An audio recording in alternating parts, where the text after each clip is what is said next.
Abra comigo, por favor, o Salmo 36. Bem no meio da sua Bíblia, Salmo 36, versículo 3. Pergunta para quem está do seu lado: cadê sua Bíblia?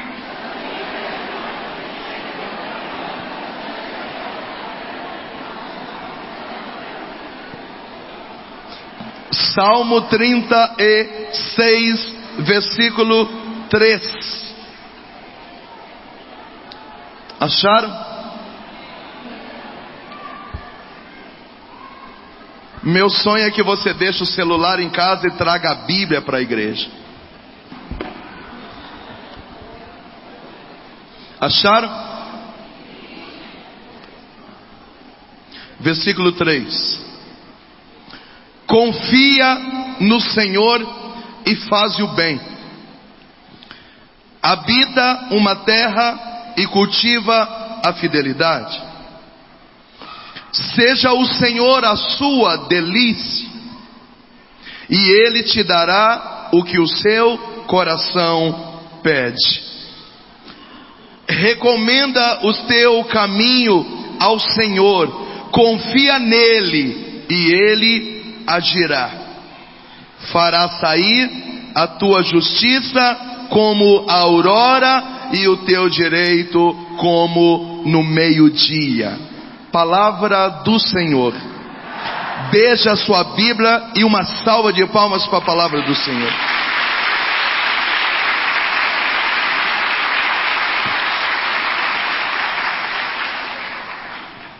Depois de 20 anos pregando, eu não sei se é qualidade ou se é defeito, mas eu não consigo pregar sem contextualizar.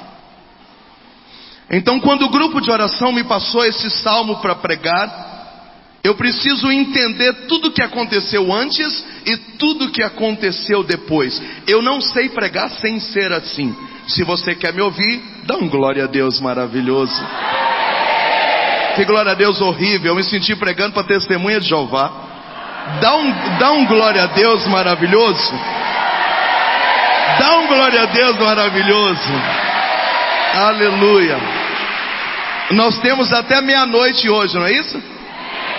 Amém. Amanhã ninguém trabalha. Israel viveu 700 anos em guerra. Algumas guerras eram questões políticas, outras guerras, disputa de terra, outras guerras, disputa de poder, mas a maioria das guerras eram combates religiosos. Israel combateu os heteus, os amorreus, os jabuseus, mas o maior inimigo de Israel no Antigo Testamento eram os filisteus. Eu quero que você decore o nome desse povo. Diga comigo: filisteu. Fala para quem está na direita e na esquerda: filisteu. Os filisteus eram os homens mais temidos de Israel durante 700 anos. Qual era o Deus dos filisteus? O diabo mais terrível do Antigo Testamento: Dagon. Repete comigo. Dagon na Bíblia é o primo da Iemanjá. É uma imagem de 15 metros de altura de ouro, da cintura para cima homem, da cintura para baixo peixe. Os filisteus tinham um templo de Dagon, uma coisa fora do normal. Imagina um templo gigante, cheio de pompa. Era o templo de Dagon. Quem governava Israel agora era Saul.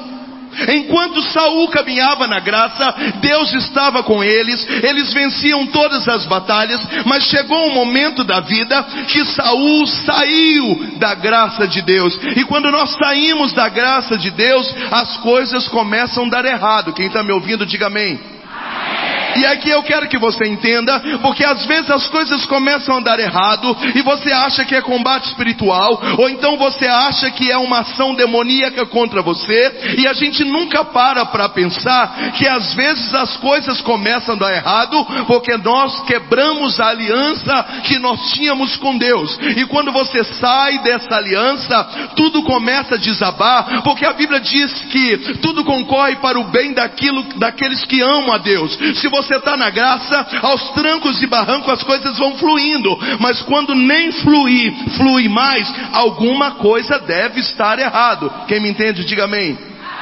Fala para quem está do seu lado: se sair da graça de Deus vai dar B.O. Fala para quem está do outro lado: se sair da graça de Deus vai dar B.O. Fala para quem está atrás de você: se sair da graça de Deus vai dar B.O. E Saul saiu da graça de Deus. Pensa numa guerra agora contra os filisteus. Se você está guerrilhando contra o seu principal inimigo, se você está guerrilhando contra o principal Deus pagão do Antigo Testamento, e você fora da graça, o que isso vai dar? Essa guerra durou 3 meses e meio. E morreram 32 mil soldados de Israel. Enquanto estava na graça, nunca morreu ninguém. Saiu da graça, morreram 32 mil soldados. Quantos soldados morreram? Quantos soldados morreram?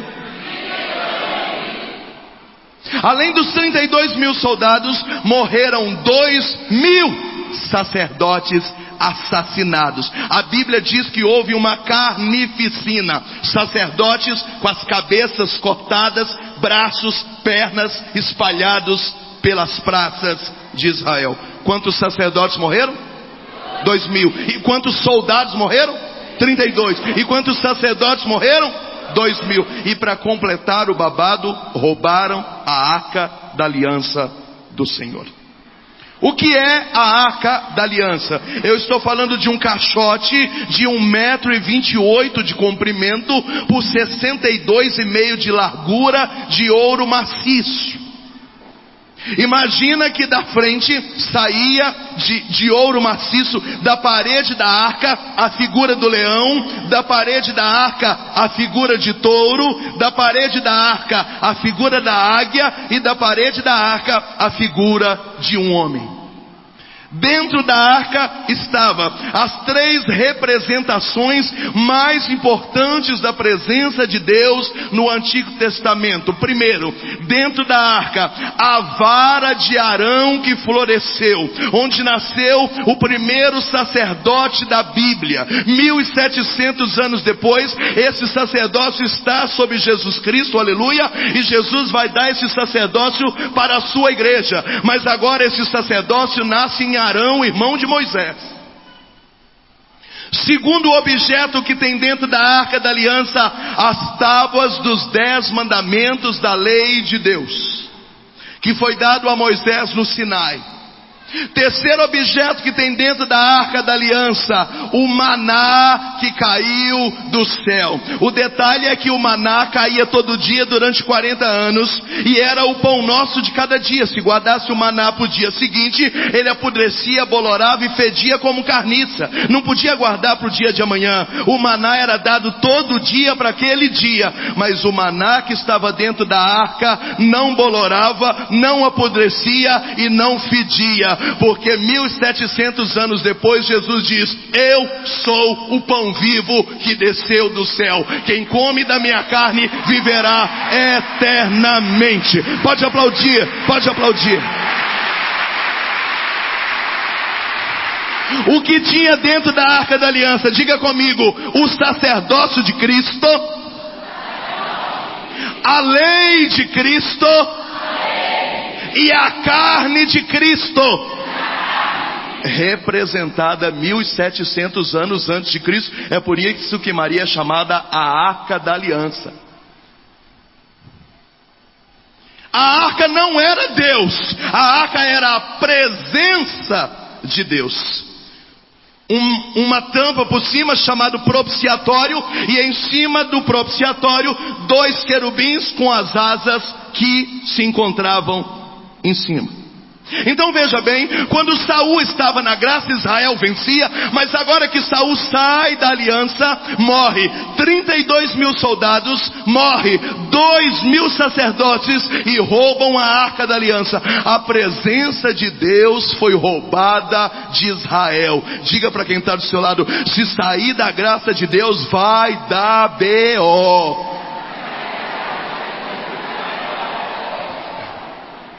Quem está me ouvindo, diga amém. Israel agora está vivendo a pior fase da sua história. Sentimento de luto, fracasso, sem a presença de Deus. Moisés, quanto tempo que a arca ficou roubada? 20 anos. 20 anos sem a presença de Deus. 20 anos Saul arrebentado, 20 anos Israel em luto, 20 anos com medo. Enquanto isso, lá no templo de Dagon, nós vencemos Israel. O Deus de Israel é fraco. Gente, Deus era Deus? Sim, mas Deus se deixou ser roubado, permitiu que isso acontecia para ver se Saul voltava para a presença de Deus. Mas Saul era de Brasília e não voltava. Tem gente que não entendeu ainda. Esquece. Então vai rezar o sacerdote da época, Samuel. Quando Samuel chega diante do Senhor, ele diz: Senhor, a sua presença foi roubada, está dando tudo errado, nós precisamos que o Senhor nos responda. E quando ele oferece o sacrifício, e que ele entra na tenda da preposição, e que ele acende o incenso, quando a fumaça toma a tenda da preposição, o Senhor diz: é verdade, Samuel, eu já cansei de músculo, já cansei de soldado, já cansei de gente forte, eu já cansei de gente que confia em si mesmo. Eu agora vou arrebentar com Saul, e vou colocar no lugar dele alguém que tem um coração parecido com o meu coração. E Saul perguntou: muito bonito o seu discurso, mas aonde que eu vou achar essa pessoa? E o Senhor diz: pega o teu chifre de azeite, ande 500 quilômetros no seu cavalo, vá até a casa de Jessé. Jessé tem 7 filhos, manda um por um passar na sua frente. Vai passar gente forte, bonito, preparado, com faculdade, mas eu não quero mais aparência, eu agora quero alguém que tem um coração santo. E o nome desse menino é Davi. Pode aplaudir.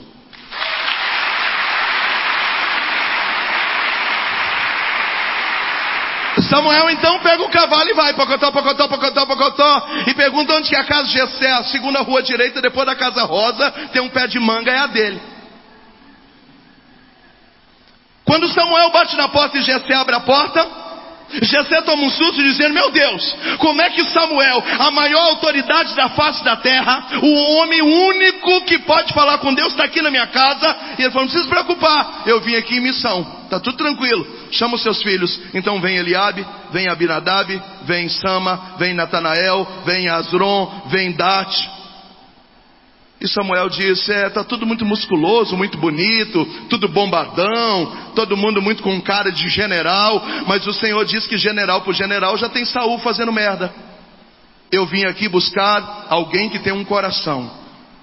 E aí entra Davi, pensa na cena, 1,62 m, baixinho, magrelo, sardentinho na cara, cabelinho de anjo. A Bíblia diz que os olhos são lindos, a aparência do pescoço para cima era lindo, mas do pescoço para baixo não tinha nem um pingo de cara, nem de soldado, nem de general, nem de rei, era só a capa do Batman. Quem está me entendendo?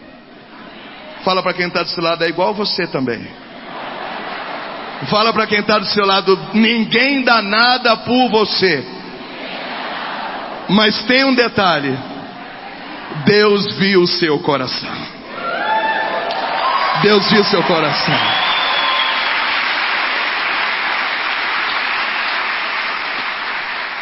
Quando Davi aparece, Samuel olha para ele e diz: meu Deus, que cara feio. E o Senhor diz: pode ungir, é ele. E ele falou: mas como é que eu sei que é ele mesmo? E o Senhor diz para Samuel: é só olhar dentro dos olhos. Depois Davi vai escrever que os olhos são a lâmpada da alma. Quando ele olhou os olhos de Davi, ele viu o coração de Davi, e viu que o coração de Davi parecia com o coração de Deus. Então Samuel pega o chifre de azeite, glu, glu, glu, glu, glu, glu, glu, glu, glu. O azeite vai descendo, vai escorrendo. Quando o azeite pega na túnica até no pé, nesse momento Davi já é o novo rei de Israel. Só tem um detalhe: é igual no Brasil. A gente vota em outubro, o prefeito, o governador, o presidente está eleito, tá, mas ele só vai tomar posse quando? Em janeiro. Então, mesmo já sendo eleito, ele tem que acompanhar uns 2 meses e meio do que está saindo. Isso é no mundo civil e é também no mundo religioso. Por exemplo, nessas últimas 2 semanas, muitos coordenadores da renovação carismática do Brasil inteiro foram eleitos. Coordenadores diocesanos, de decanato, de província. Mas eles só tomarão posse em janeiro. Davi já é rei? Já. Mas ele só vai tomar posse em janeiro. E até janeiro ele vai ter que lidar com o fracasso do rei Saul. Quem está me entendendo, diga amém. Fala para quem está do seu lado: você não lê Bíblia, o gordinho tem que contar para você.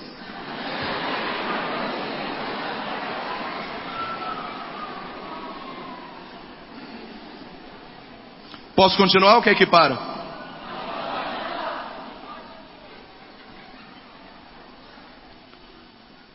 Você é inteligente, eu não sou burro, hein? Nós não estamos falando que Davi foi eleito em outubro e Saul vai sair em janeiro. Eu estou fazendo você entender como é que o processo funciona. Davi já é rei, mas ele só vai receber a segunda unção dentro do templo e o cajado de Saul daqui 2 meses e meio. Até janeiro o rei ainda é Saul, mas em outubro Davi já está eleito. Quando Israel percebe que Saul está fracassado, diga amém. A arca da aliança não está lá, diga amém. Está todo mundo com cara de luto e derrota, diga amém. Os filisteus reuniram no templo de Dagon, reuniram 120 mil soldados e falaram: quer saber? Vamos partir para cima e vamos acabar de arrebentar com tudo. E foram. Então, mais uma vez, é a 27ª batalha. Os filisteus vão para cima de Israel. E nesse momento Saul começa a tremer. E quando os filisteus viram que Israel está tremendo, que Saul está tremendo, e eles disseram: tá bom, então não vamos guerrilhar exército contra exército. Já que nós vamos ganhar mesmo, vamos fazer o seguinte: eu escolho o meu melhor soldado e você escolhe o melhor de vocês. Vai lutar mano a mano, UFC, um contra o outro. Quem ganhar, ganhou. Da nossa parte nós já temos o meu, Golias. Fala para quem está do seu lado: sujou. Irmãos, Golias pertence a uma raça de gente gigante na Bíblia, chamado raça de Enac. Só dava filho de 3 metros de altura. Imagina um homem de 3 metros de altura, com mais uma espada na mão e mais o tamanho do braço levantando. Nós estamos falando que do homem do tamanho desse teto.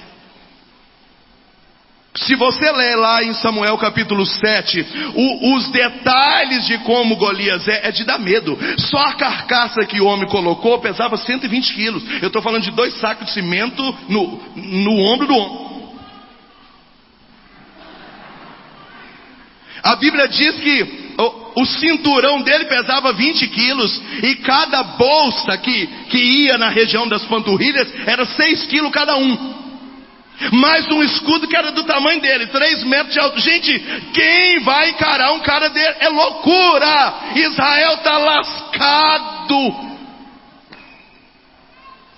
E então Saul, cheio de medo, reúne todo mundo e pergunta: alguém vai lutar em nome de Israel? Não. Alguém vai lutar em nome de Israel? Não. E Saul diz: nem eu. Passa um dia e Golias chega na região de Masfa e diz: ei, tem macho aí em Israel? Não. Então amanhã eu volto. Segundo dia: tem macho aí em Israel? Não. Então amanhã eu volto. A Bíblia diz que durante 40 dias Golias perguntou se tinha alguém para lutar, se tinha macho em Israel, e começou a blasfemar o Deus de Israel. Mas fora da presença de Deus ninguém tem coragem de encarar nada. Quem está me entendendo? Mas aí aparece na história o menino de 17 anos que já recebeu uma unção, que só está esperando o mês de janeiro. O nome desse menino é...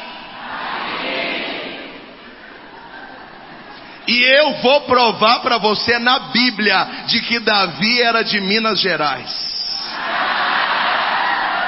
Eu vou provar.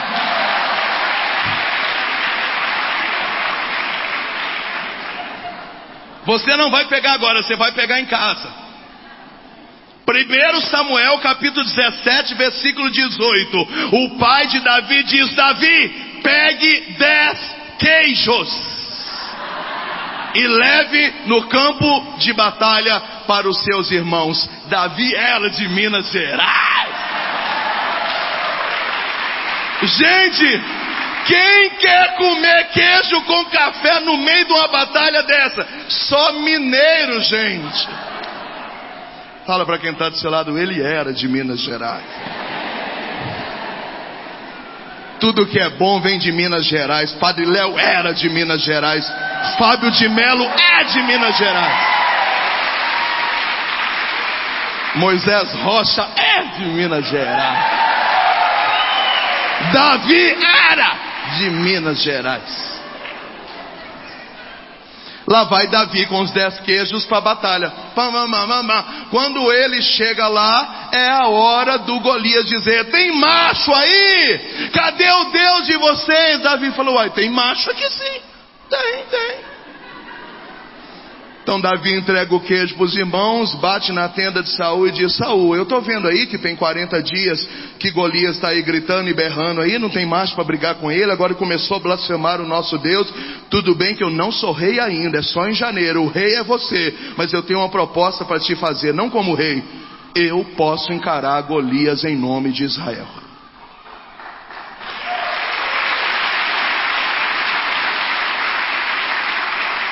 Gente, se você ler a Bíblia, você vê o descaso de Saul com Davi. Saul olha para Davi e diz: meu filho, você é magrelo, feioso, não tem músculo, nunca montou no cavalo, nunca pegou na espada, fica o dia inteiro tocando harpa, compondo salmo debaixo do pé de manga. Você não tem estratégia de guerra, você só tem 17 anos. Me prova que você está pronto para a batalha. E aí é lindo, eu vou te contar e você vai dar um glória a Deus. Davi vira para Saul e diz: Saul, você sabe por que eu estou pronto? Porque lá no campo de batalha, quando eu estou pastoreando as ovelhas do meu pai, um urso ou um leão pega uma ovelha e começa a engolir, e ninguém vê, mas eu sozinho pego o leão pela juba e abraço o urso e abro a boca dele e enfio a mão lá dentro e eu arranco a ovelha. Sabe por que eu estou preparado para encarar Golias? Porque eu não sou um Zé Mané qualquer, eu estou acostumado a lutas e batalhas, eu corro risco de vida, ninguém sabe disso, mas era Deus preparando eu para esse momento agora. Levanta a sua mão direita para receber. Levanta a mão direita para receber. Levanta a mão direita para receber. Tudo que você já passou até hoje, Deus não queria que fosse assim, mas Ele permitiu para que você chegasse nesse momento da sua vida pronto, sarado, maduro. Tudo que você já passou até hoje é Deus preparando você para algo maior. Cutuca quem está do seu lado e fala: nós vamos vencer. Fala para quem está do outro lado: nós vamos vencer. Davi falou para Saul: urso, leão, Golias, é tudo a mesma merda. Tô aqui, bora. Saul falou: muito bonito. Nós vamos pegar ali uma armadura do soldado, vamos pôr em você. Gente, a armadura cabia uns 5 Davi lá dentro. A Bíblia diz que quando Davi começou a dar passo, parecia um astronauta. O capacete. E Davi falou: arranca essa merda desse negócio aqui. E então ele pegou um bodoque, a Bíblia chama de sonda, pegou uma pedra e disse: ele vem com arma, com poder, com músculo, mas eu não vou em nome do Deus de Israel. Em Deus de Israel.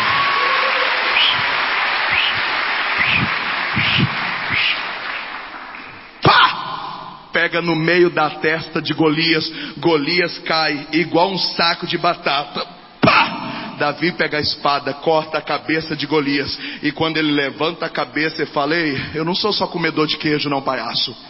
Mexeu comigo, mexeu com Israel, mexeu com meu Deus, acabou. Os filisteus saíram correndo e imediatamente Israel inteiro começa a dizer: Davi é o cara, Davi é o cara. Não vamos esperar janeiro não, porque Davi está pronto.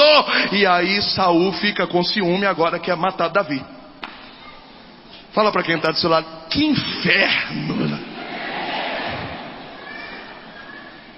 A gente não vai na igreja, todo mundo mete o pau na gente. A gente começa a caminhar na igreja, todo mundo quer derrubar a gente. Que saco!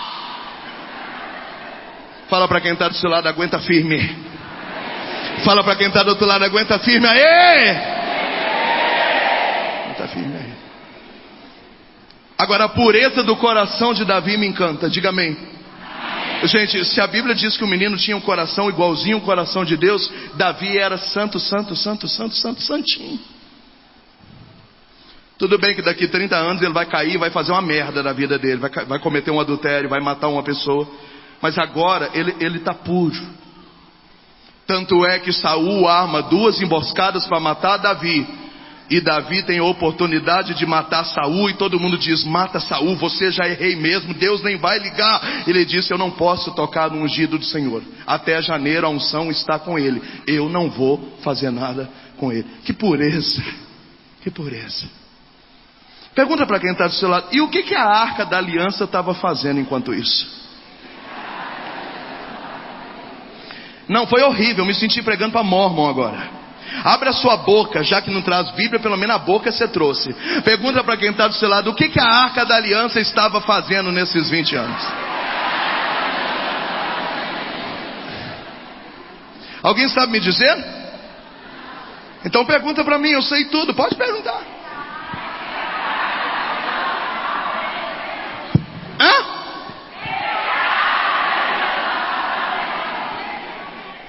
Congela a história. Só para você dar um glória, vamos descobrir o que está acontecendo. Quando os filisteus roubaram a arca da aliança, levaram ela lá para o templo de Dagon.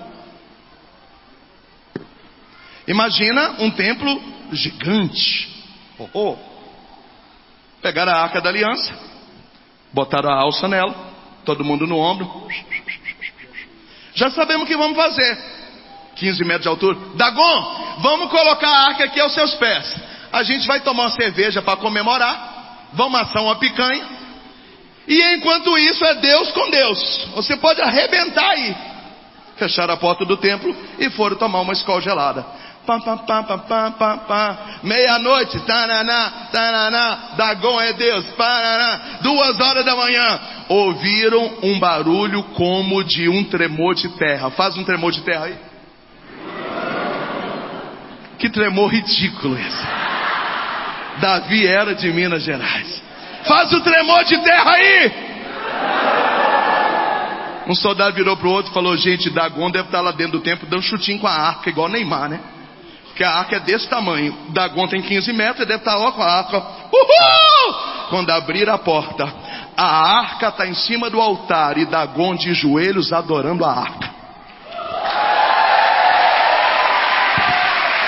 Não, você não entendeu.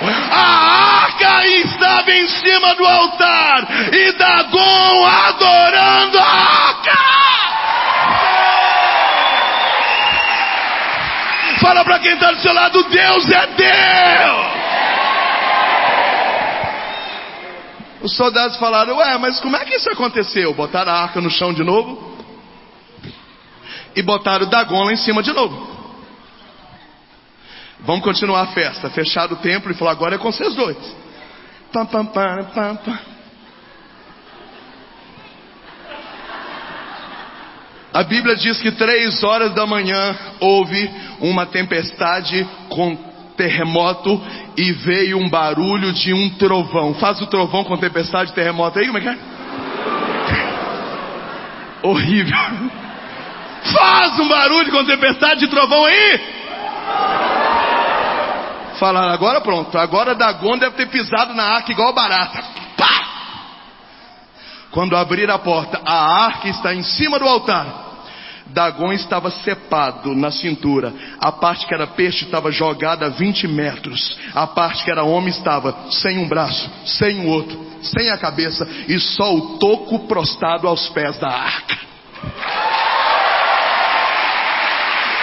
Fala para quem está do seu lado: Deus é Deus. Volta para a história.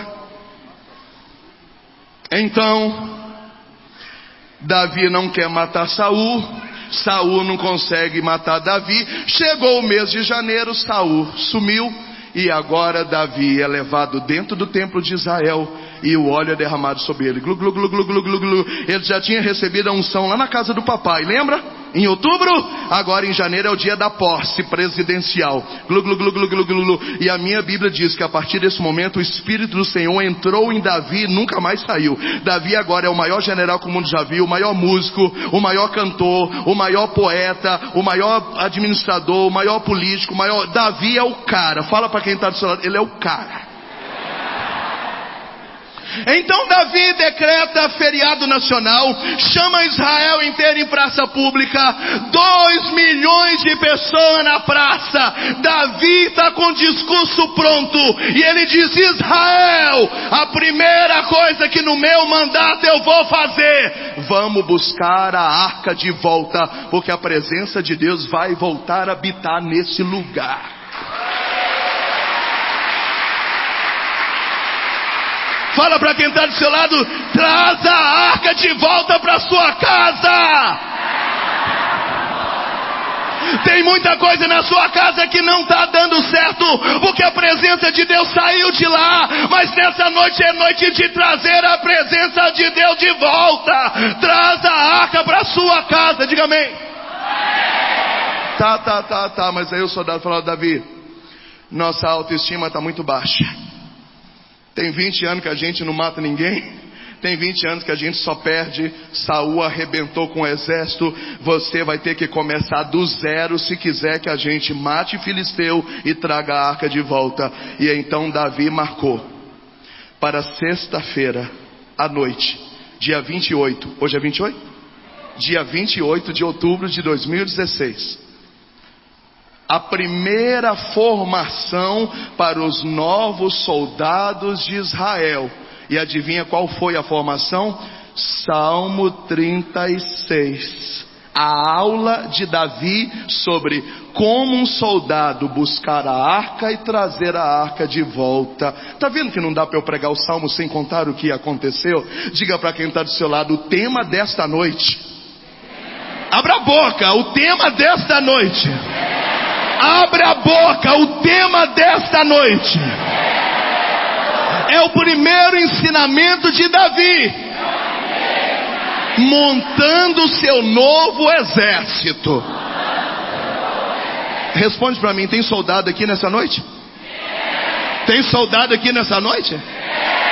Tem guerrilheiro aqui nesta noite? Tem vencedor aqui nesta noite? Então deixa eu passear no salmo com você, que eu tenho 20 minutos só para acabar.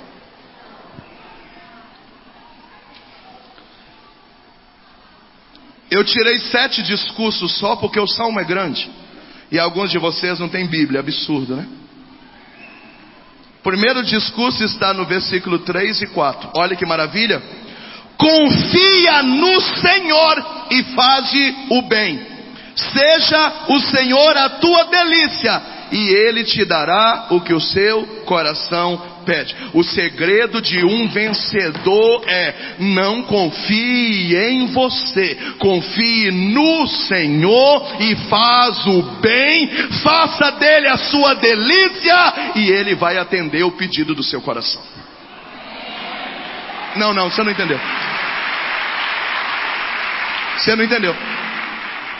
Davi vai fazer 7 discursos, eu estou no primeiro ainda. Fala para quem está do seu lado: não confie em você. Confia em quem? No Senhor. Eu posso te dar um testemunho maravilhoso que acabou de acontecer comigo? A última vez que eu preguei aqui, vocês lembram que eu estava numa campanha para comprar a fazenda de recuperação de drogados que eu tenho? Depois de 17 anos rezando, o proprietário aceitou vender, me pediu 150 mil de entrada. é 420 mil, e me deu 5 meses para arrumar 150 mil. Quando a gente foi rezar, o Senhor disse para nós: não confia em vocês, confia em mim, manda assinar o contrato que eu vou dar o dinheiro. E nós fomos trabalhar. Eu lembro que quando eu preguei aqui, faltava 15 dias, ainda faltava quase 50 mil. Eu cheguei a fazer 43 pregações em setembro, só voltei em casa 3 vezes. Eu estou cansado até hoje, desde o dia 29 de setembro. Eu nunca mais consegui dormir, me arrebentei tentando pregar e conseguir o dinheiro, mas quando eu ia rezar, dizendo: Senhor, nós vamos conseguir, o Senhor dizia: não confia em você, confia em mim, é eu que vou dar o dinheiro. Então desculpa aí então,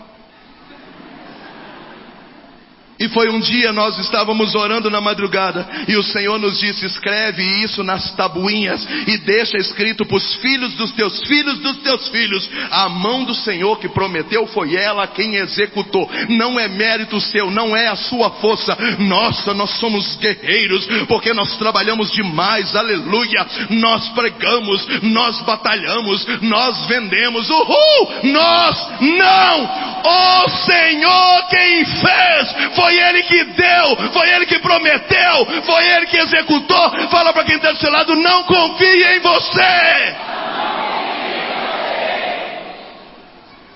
Faltava 2 dias para o dinheiro, ainda faltava 16 mil reais. Onde que a gente arruma 16 mil reais em 2 dias? Eu fui para a capela perguntar, e o Senhor falou: sai da minha presença, cala sua boca. Eu falei: mas onde é que eu vou ver você? Cala a boca! Eu falei: chupa essa manga, Moisés, palhaço. O telefone tocou. E uma pessoa diz: há 1 ano atrás você orou por mim, eu estava quebrado. E 1 ano depois a minha vida está restaurada. Quanto está faltando? Eu disse: uns 14 a 16 mil. Ele depositou 25 mil reais.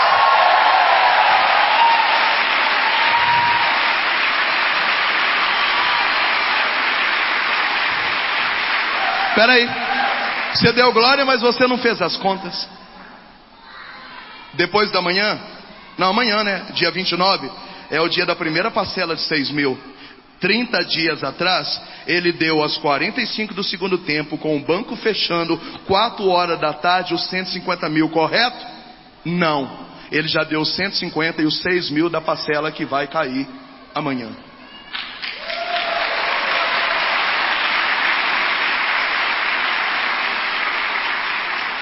E alguém já me prometeu a parcela do mês que vem. Fala para quem está do seu lado: confia no Senhor e não em você.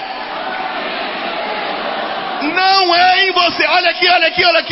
Confia no Senhor e faz o bem. Vai fazendo bem. Vai fazendo bem. Vai confiando. Faça do Senhor a tua delícia. Gostoso, lindão, te amo, te quero, te adoro. E Ele fará tudo o que o seu coração deseja. Qual foi o maior erro de Saul? Confiou nos músculos e nas habilidades. Para que Deus chamou Davi? Não tinha habilidade, não tinha músculo, mas tinha um coração apaixonado. E o primeiro ensinamento dessa noite é esse: quer vencer? Não confie na sua inteligência, não confie nos seus bens, não confie na sua família. Confie no Senhor e faz o bem. Faça dele a tua delícia e Ele vai fazer tudo o que está dentro do seu coração.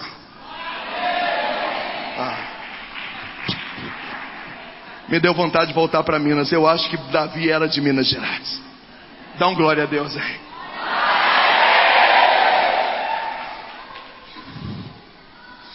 Versículo 5, segundo ensinamento. Recomende o teu caminho ao Senhor. Confia nele e Ele agirá. Quase que na homilia da missa o padre roubou minha pregação. O que o padre disse? Não faça nada sem rezar, não faça nada sem perguntar, não faça nada sem discernir. Olha o que está dizendo aqui: coloca todo o seu caminho no Senhor e Ele vai fazer. Não comece a namorar sem saber se é isso que Deus quer. Não termine um relacionamento sem saber se é isso que Deus quer. Não se separe sem ter a certeza que você tentou fazer tudo o que podia e que não podia, que já está no limite e que não tenha mais nada o que fazer para tentar salvar esse casamento. Não compre um carro sem saber o que Deus quer. Não aceite um novo emprego e dê um passo de largar o seu agora sem saber que é isso que Deus quer. Confia tudo no Senhor, o caminho, põe tudo, o Senhor está aqui e Ele vai agir. E ainda que você foi meio burrinho e não conseguir entender o que Ele quer, se a sua intenção de fazer o que Ele quer é reta, ainda que a gente cometa um deslize, Ele se encarrega de voltar para o caminho correto, porque a misericórdia dEle é maior do que a nossa miséria.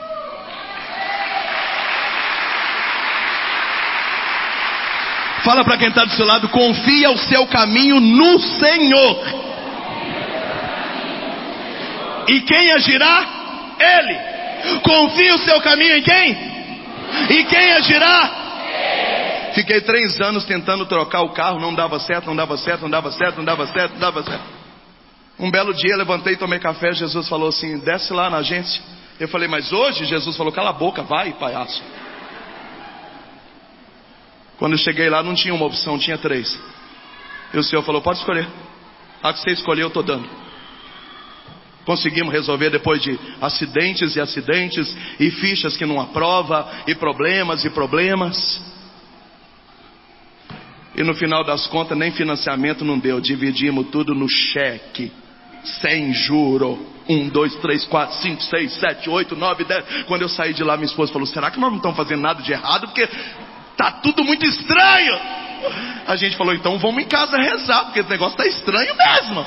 Quando a gente foi rezar, o Senhor nos deu uma palavra que no final dizia que Ele estava nos dando um presente, porque Ele queria passar um melzinho na nossa boca por causa da nossa fidelidade. É nele. Fala para quem está do seu lado, põe tudo na mão dEle. E na hora certa Ele vai fazer o que? Ele age. Se a prova da OAB não deu certo hoje, não fica derrotado não, nego. Na próxima vai dar. E amanhã nós vamos entender por que não era para você passar nessa. Vou te contar uma coisa que acabou de acontecer comigo. Eu comecei a trocar minha carteira de motorista em julho, 20 dias antes dela vencer. Passou os 20 dias de vencer, passou os 30 para andar com ela vencido, e passou 2 meses sem eu poder dirigir. Alguém já viu na história desse país uma carteira de motorista demorar 3 meses e meio para chegar? E quando eu fui rezar perguntando ao Senhor o que é que estava acontecendo, o Senhor disse, eu sou Deus. Tá, mas o que tem a ver Deus com carteira? Então eu entendi que nesse período Deus me deu livramentos de acidente, livramentos de tragédia. A minha cabeça é limitada, mas se você confia os seus caminhos no Senhor, tudo que acontece Ele sabe o que está fazendo. Dá um glória, dá um glória, dá um glória, dá um glória. Fala para quem está do seu lado, tomou, palhaço?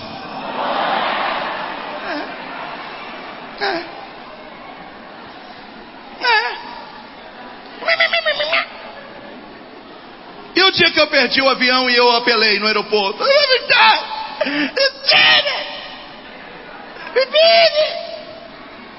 e o Senhor virou para mim e falou, cala a boca, eu sou Deus. E aí era para eu chegar 8 horas da manhã, eu cheguei 5 horas da tarde, arrebentado, estourado, cansado. No outro dia eu tinha viagem de novo. Aí o táxi foi me buscar, eu estava chateado com tudo. Quando a gente passou, ele falou, nossa, teve um acidente grave aqui hoje pela manhã. Eu falei, pela manhã que horas? Ele diz, por volta de 8h15. E o Senhor disse, era a hora que seu voo da manhã ia chegar, palhaço. Eu dei um livramento para você, eu sou Deus. Cala a boca, eu sei o que eu estou fazendo.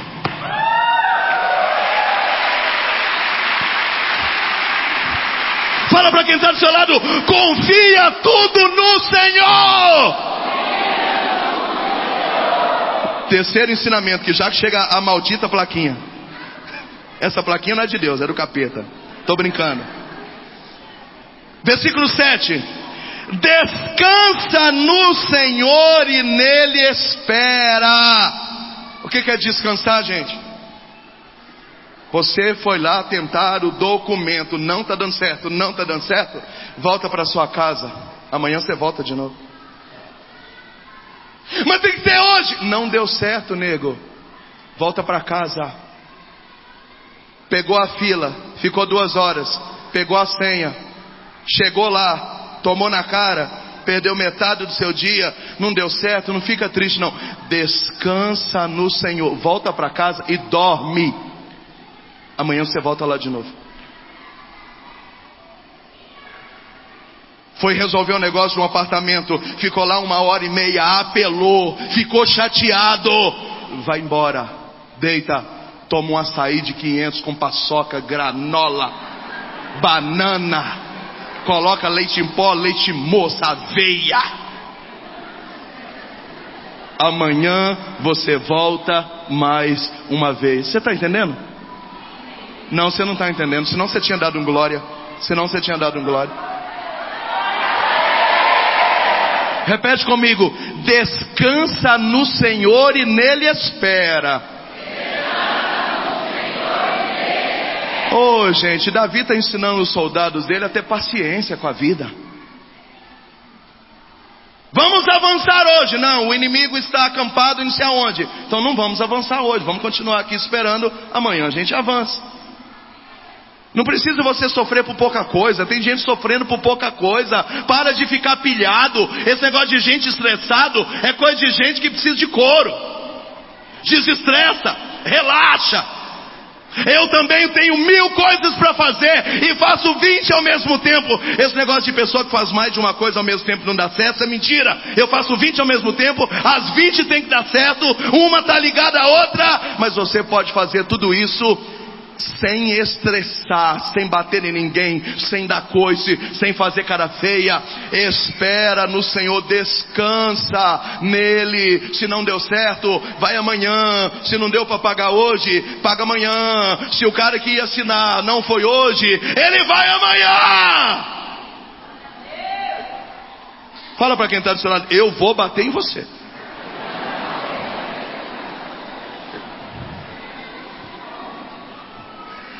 Versículo 12.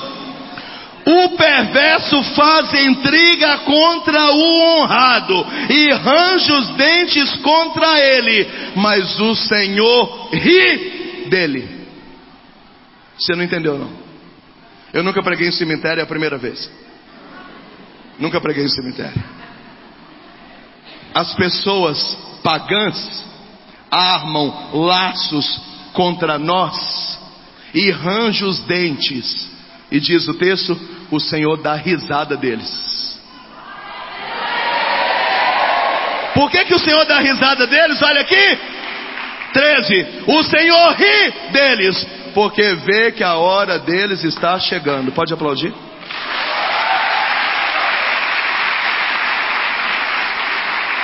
Ah, meu irmão, nós precisamos reagir.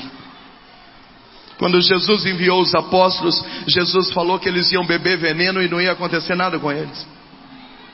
Jesus falou que eles iam colocar a mão no buraco da serpente venenosa e não ia acontecer nada. Davi falou no Salmo 90 que se 11.000 pessoas levantarem contra nós, 10.000 vão cair para um lado, 1.000 vão cair para o outro e ninguém vai nos atingir. São João diz lá no seu epístola capítulo 2 que aquele que é de Deus, o maligno não toca. Não tem demônio, diabo, capeta, macumba, inveja, fofoca. Ninguém pode tocar em alguém que está debaixo da graça. Enquanto alguém está rangendo o dente contra nós, o Senhor está rindo dele, dizendo: vai mexer com Moisés, palhaço, eu vou arrebentar você.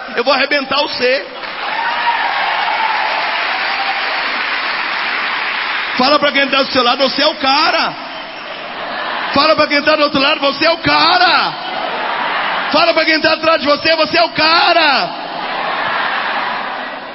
Ah, quem mexer com você vai assinar atestado de suicídio, meu irmão. Enquanto está rangendo o dente contra você, o Senhor está dando risada dizendo: Moisés, você está pensando em mexer com Moisés?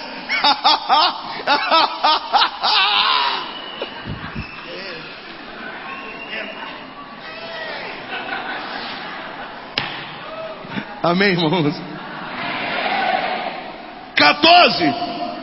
Os perversos desembainham a espada e ajustam o arco para abater os pobres e humildes, para assassinar os homens retos, mas sua própria espada vai lhe atravessar o coração e os seus arcos serão quebrados. Tudo aquilo que tentarem fazer contra você vai voltar contra eles. Ninguém toca no ungido do Senhor. Diga aleluia, diga aleluia, diga aleluia, diga aleluia, diga aleluia, diga aleluia, diga aleluia. Amém. Ei, Davi está ensinando para os soldados, gente. Morreu esse monte de gente aí porque Saul não amava a Deus. Eu amo a Deus, dá licença, eu sou o cara, chupa essa. Ninguém vai encostar em nós. Se alguém amar uma espada contra nós, a espada vai enfiar nele mesmo. E se alguém for meter uma flecha em nós, vai enfiar nele mesmo. Porque nós é nós e nós é nós, ó. Gente, Davi era de Minas Gerais. Fala para quem está do seu lado, muda para Minas Gerais. Versículo 18. Já me deram uma plaquinha de 10 minutos. Versículo 18, olha para mim. O Senhor se ocupa dos dias dos bons. A sua herança durará para sempre. Não murcharão na estação má, e em plena carência serão saciados. Gente, escuta. O Senhor tem compromisso com quem tem compromisso com Ele. Quem está me entendendo? Não, pera aí, eu vou ler para você dar um glória. Eu devo estar na igreja Congregação Cristã do Brasil, eu devo estar no lugar errado. O Senhor se ocupa dos dias dos bons. Veja, o Senhor fica lá no céu trabalhando para os dias dos bons. Peraí. Nos dias maus não vai murchar. Nem no sol quente não vai murchar. E nos dias de carestia, que está tudo faltando, que o Brasil está em crise, serão saciados.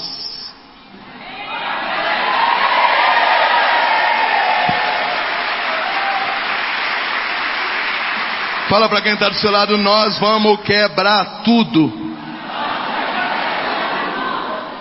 Mais uma. Estou dentro do tempo ainda, né, Gorete? 25. Escuta essa. Já fui jovem, mas hoje sou velho, e nunca vi um justo abandonado, e nem um filho de um justo mendigar um pedaço de pão.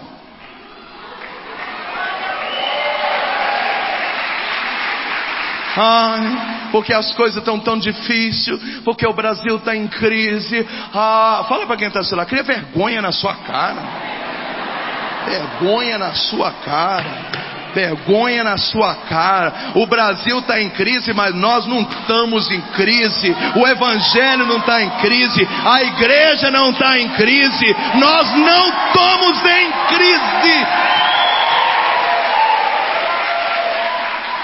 Com Fernando Henrique o Brasil teve crise, com o Collor teve crise, com o Lula teve crise, com a Dilma teve crise, com o Temer a crise continua, mas eu nunca vi um justo abandonado, e nem um filho de gente da igreja tem que mendigar trabalho e nem comida.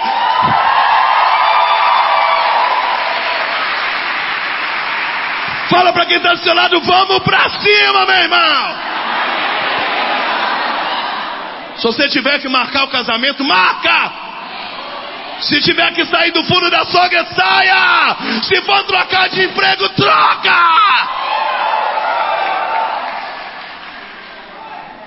No tempo da crise, eu que vivo de doação, comprei uma fazenda de 420 mil reais.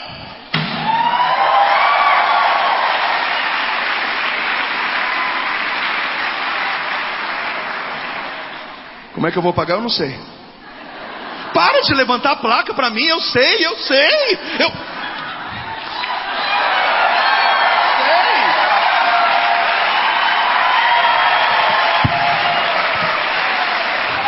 Fala para quem está do seu lado, eu nunca vi um justo abandonado, e nem o filho do justo mendigar pão. Nem pão, nem dinheiro, nem porta aberta, nem nada. Não precisa mendigar. Vai prover, vai prover. Vai dar certo, vai prover, vai.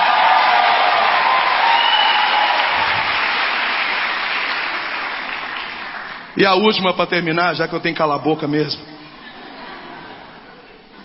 É do Senhor, versículo 39, que vem a salvação dos honrados. Ele é a fortaleza dos honrados no meio do perigo. O Senhor auxilia todos e livra. Livra dos perversos e os salva, porque neles eles se abrigam. Desculpa, eu não sei se eu poderia estar falando isso, mas eu tenho um carinho aqui em Brasília muito grande pelo Nivaldo e pela esposa dele, que estão ali me ajudando na livraria. E quando eu cheguei hoje, o Nivaldo diz: Moisés, tentaram pela terceira vez nos últimos 40 dias assaltar a minha lotérica. Eu disse: aconteceu alguma coisa? Não, a tentativa foi fracassada. Agora sobra porta arrombada, prejuízo financeiro. Você sabe o que me vem ao coração? Jesus dizendo: vocês não precisam ter medo daquele que pode matar o corpo, mas não pode matar a alma. O diabo provoca acidente, dá prejuízo financeiro, mas Deus cobre. Carro batido, problema, conta para pagar, porta estourada, funcionário na justiça, processo. Tudo isso a gente ajeita. Mas qual é o desespero do diabo? Ele pode fazer as coisas externas, mas ele não pode tocar na nossa alma. Ei, Nivaldo, é nós, irmão. Se você tivesse falado, entraram na lotérica, roubaram o dinheiro, botaram uma arma na minha mulher, atiraram no meu funcionário, eu diria: Deus não é Deus. Mas o prejuízo foi só financeiro. Dinheiro a gente trabalha e paga, mas ele não pode tocar na alma. Não pode, não pode, não pode. Olha aqui, olha aqui, olha aqui, olha aqui, olha aqui. Eu tive 2 acidentes de carros graves em 1 ano e meio. A única coisa que o diabo pode fazer comigo, com a minha casa, é prejuízo financeiro. Você dá cheque, amanhã você paga e a vida segue. Mas olha aqui, é do Senhor que vem a salvação dos honrados. Ele é a sua fortaleza no dia do perigo. O Senhor auxilia e livra de todos os perversos e os salva, porque eles se abrigam na sua presença. Amém.